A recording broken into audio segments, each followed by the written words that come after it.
দাপটে অনুব্রত মণ্ডল এখনও ধরাছোঁয়ার বাইরে। রামপুরহাটে ধিক্কার মিছিলে সিপিআইএম।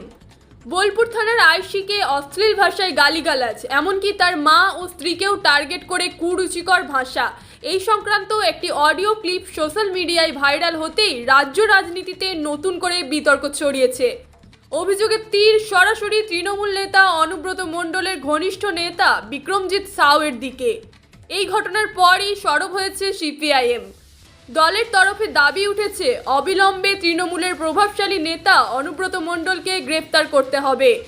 তাদের অভিযোগ, চাকরি প্রার্থীদের ন্যায্য দাবির আন্দোলনে কলকাতার রাস্তায় বসে থাকা শিক্ষকদের ওপর খাকি ড্রেস পরা পুলিশ অমানবিকভাবে লাঠিচার্জ করছে, অথচ অনুব্রত মণ্ডল বা তার ঘনিষ্ঠদের বিরুদ্ধে কার্যকর কোনো পদক্ষেপ নিচ্ছে না। প্রশাসন এই সব ঘটনার প্রতিবাদে আজ সিপিআইএম ধিক্কার মিছিলের ডাক দেয় বীরভূমের রামপুরহাটে। মিছিলটি শুরু হয় শহরের ডাকবাংলা মোড় থেকে এবং পরিক্রমা করে শহরের বিভিন্ন গুরুত্বপূর্ণ রাস্তাঘাট, শেষে সমাপ্ত হয় পাঁচমাথা মোড়ে। মিছিলে একটাই স্লোগান, তৃণমূলের দাপটে নেতা অনুব্রত মণ্ডলকে অবিলম্বে গ্রেপ্তার করতে হবে। Bureau report, Tarapith TV. কারণে আপনাদের এই মিছিল? আপনারা জানেন যে আমরা সোশ্যাল মিডিয়ায় দেখেছি কিছুদিনের আগেই যে আমাদের বীরভূম জেলার একজন দুর্দণ্ড প্রতাপ নেতা, তিনি তার রাজনৈতিক যে পরিচয়, রাজনৈতিক যে ক্ষমতা, তাকে কাজে লাগিয়ে একজন পুলিশ বলা আইসিকে, থানার আইসি, তাকে আর কি অকথ্য কুকথা, শুধু আইসিকে নয়, তার স্ত্রী এবং পরিবারের, তার মা এবং তার স্ত্রী, তাদেরকে নিয়ে তিনি অনেক বাজে কথা বলেছেন। আমরা এর প্রতিবাদ জানিয়ে আজকে মিছিল সংগঠিত করেছি। এরই সাথে সাথে আমরা দেখছি যে এই পুলিশ এখনো পর্যন্ত অনুব্রত মণ্ডলের কিছুটি করতে পারেনি। অনুব্রত মণ্ডল নানা রকম অজুহাত দেখিয়ে তিনি তার গ্রেপ্তারি এড়িয়ে যাওয়ার জন্য নানা রকম ছলচাতুরি করার চেষ্টা করছেন। কিন্তু সেই পুলিশকে আবার দেখতে পাচ্ছি কলকাতার রাস্তায় বুকে যখন শিক্ষকরা তাদের নিজেদের যোগ্যতা দাবি করে তাদের নিজেদের ওএমআর সিট দাবি করছেন, তখন কিন্তু সেই পুলিশ তাই শিক্ষকদেরকে লাঠিপেটা করে আর কি তুলে নিয়ে যাচ্ছেন। এই দুরকম দ্বিচারিতা কিসের জন্য আমরা পুলিশ প্রশাসনকে জানতে চাইছি, এবং এই মিছিলের মূল দাবি সেটাই। আজও তিনি থানায় হাজিরা দেননি, কি বলবেন? তিনি থানায় হাজিরা দেবেন না। এর আগেও আপনারা জানেন ভালো করে, যখন তিনি বলেছিলেন যে পুলিশকে বোম মারুন, বা বলেছিলেন যে বিরোধী যারা রাজনৈতিক দলের ক্যান্ডিডেট তাদের ঘরকে জ্বালিয়ে দিন, তখনও তিনি ছাড় পেয়ে গেছিলেন এভাবেই। এবং পুলিশ মন্ত্রী, আমাদের রাজ্যের মুখ্যমন্ত্রী, তার পাশে দাঁড়িয়েছিলেন, তার পাশে দাঁড়িয়ে বলেছিলেন যে হ্যাঁ, যখনই এই কথা উঠে আসছে তখনই তিনি বলছেন অসুস্থ একদম। তিনি এই সমস্ত হলেই, এটা তৃণমূল নেতাদের, ওনার একমাত্র নয়, এটা তৃণমূল নেতাদের যে কোনো যারা আছেন আর কি, তাদের প্রত্যেকেরই এরকমই হচ্ছে ছলচাতুরি করার একটা স্বভাব। উরবান ওয়ার্ডে একটা কেবিন সবসময় তৃণমূল নেতাদের জন্য বুক থাকে সবসময়। তো আমরা দেখতে পাচ্ছি যে এই মুহূর্তে দাঁড়িয়েও কিন্তু এইরকম একটা গোটা গেম করার চেষ্টা চলছে। এর আগে আমরা দেখেছি যে তিনি সিবিআইয়ের হাতের থেকে ছাড়া পেয়েছেন শুধুমাত্র এই অজুহাতে যে হ্যাঁ, তার যে বক্তব্য, সেই বক্তব্যের বাংলা থেকে ইংরেজি অনুবাদ হয়নি।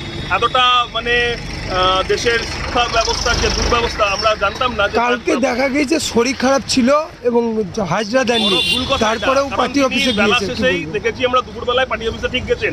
তো পার্টি অফিস দেখুন, পুলিশকে যদি মনে করেন পুলিশ যে হ্যাঁ আমি গ্রেপ্তার করবো কাউকে এই সমস্ত জায়গাতে সুমোটো মামলা করে, তাহলে পুলিশের কোনো রকম কিন্তু এই লোকের গল্প শোনার দরকার পড়ে না। পুলিশ গল্প শুনছে কারণ পুলিশ মন্ত্রী এখনো পর্যন্ত কোনো গ্রিন সিগন্যাল দেয়নি তার জন্য। কি চাইছেন আপনি? অবশ্যই অবিলম্বে তাকে গ্রেপ্তার করতে হবে। এই জেলার বুকে এবং এই রাজ্যের বুকে যদি পুলিশ প্রশাসনের মুখকে আবার স্বচ্ছভাবে সামনে রাখতে হয়, যদি তাকে একটা নিরপেক্ষ জায়গায় বজায় রাখতে হয়, অবিলম্বে অনুব্রতকে গ্রেপ্তার করতে হবে, এবং অনুব্রতকে সাহায্য করছেন যারা, তাদেরকেও গ্রেপ্তার করতে হবে। আজকে দেখছি সোশ্যাল মিডিয়ায় ভাইরাল হয়েছে। দেখুন, আজকে সোশ্যাল মিডিয়াতে ভাইরাল হয়েছে আবার একজন, তিনি হচ্ছেন ছাত্র পরিষদের, আবার তৃণমূল ছাত্র পরিষদের জেলা সভাপতি বিক্রমজিৎ সাউ। তাদেরকে এত ক্ষমতা দেয় কি করে?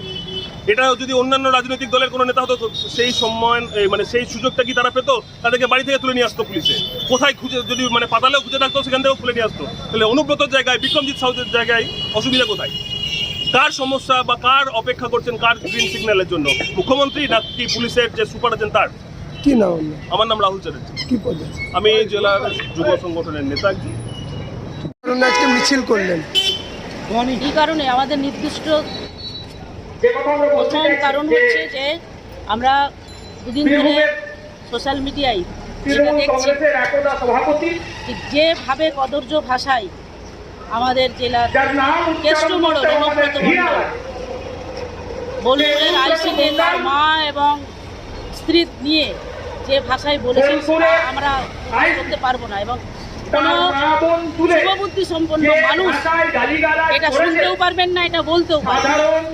তার প্রতিবাদে আজকে আমাদের মিছিল। দেখছি আজকে সোশ্যাল মিডিয়ায় ভাইরাল হয়েছে তৃণমূল ছাত্র পরিষদের এক যুবক। সেই নিয়ে কি বলবেন? এটা তো তাদের রাজনীতি, এই ভাষায় তারা কথা বলে। সোশ্যাল মিডিয়ায় ভাইরাল হয়েছে বলে আমরা জানতে পারছি। আমাদের জেলার পুলিশদের তৃণমূলের নেতা নেত্রীরা এই ভাষায় কথা বলে। আজকে আমাদের যে রাজ্যের পুলিশের মেরুদণ্ডটা নিচু হতে হতে তিনি এখনো পর্যন্ত সোশ্যাল ভাষায় ঘুরে বেড়াচ্ছেন, কি বলবেন?